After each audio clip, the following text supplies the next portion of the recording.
This is a story as uniquely American as the ideals and freedoms we all cherish. A story of a life dedicated to dreaming big. A story about giving back to the people in his beloved city. But most of all, this is a story about putting his country first. And it's a story best told in pictures.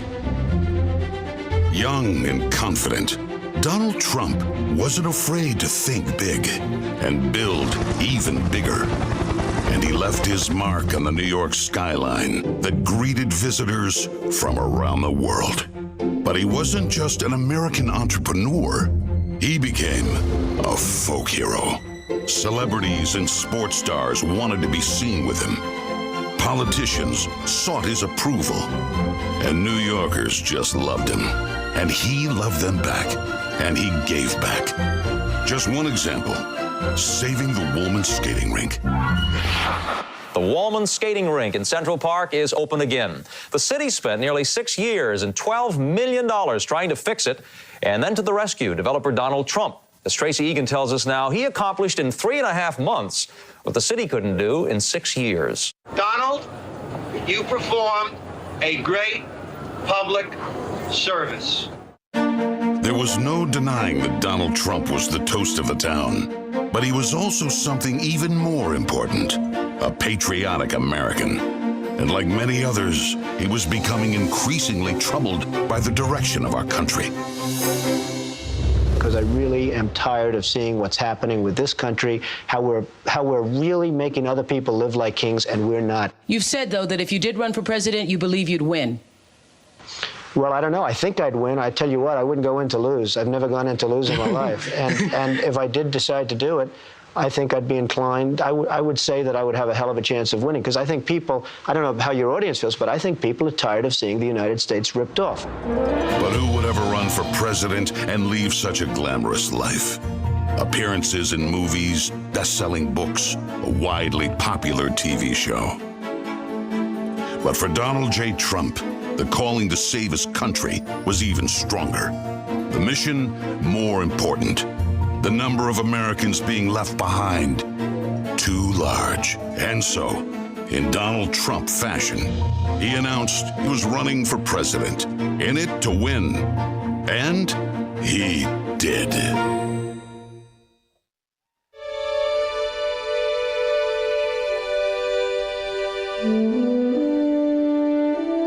From his first day in office, the Washington politicians learned something about President Trump. He's not afraid to fight for what he believes in. They call that having the courage of your convictions. First up, the Trump tax cuts, largest in America's history, and it led to higher take-home pay for working families.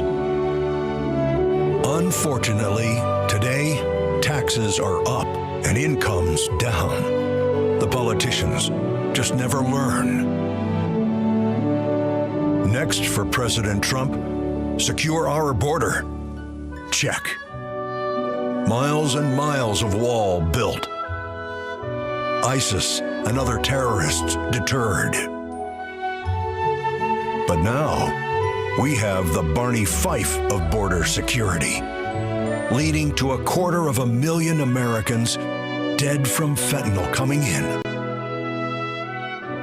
Brutal migrant crime spreading across America. And ISIS, now here. President Trump promised he'd keep America out of endless wars. Welcome words to the families of our young men and women who serve. And another promise kept.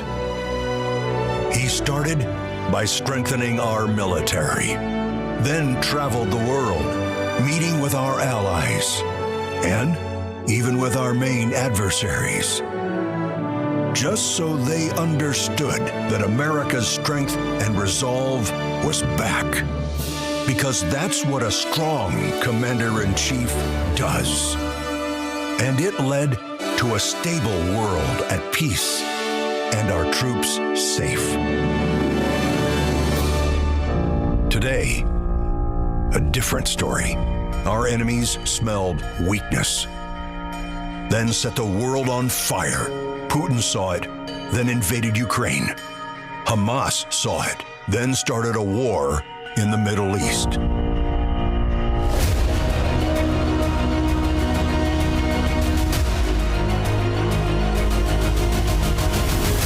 There's one more thing we've learned about President Trump. He believes so strongly in America, so optimistic for our possibilities, and so committed to fighting to once again make our country great, that there is nothing that is going to stop him.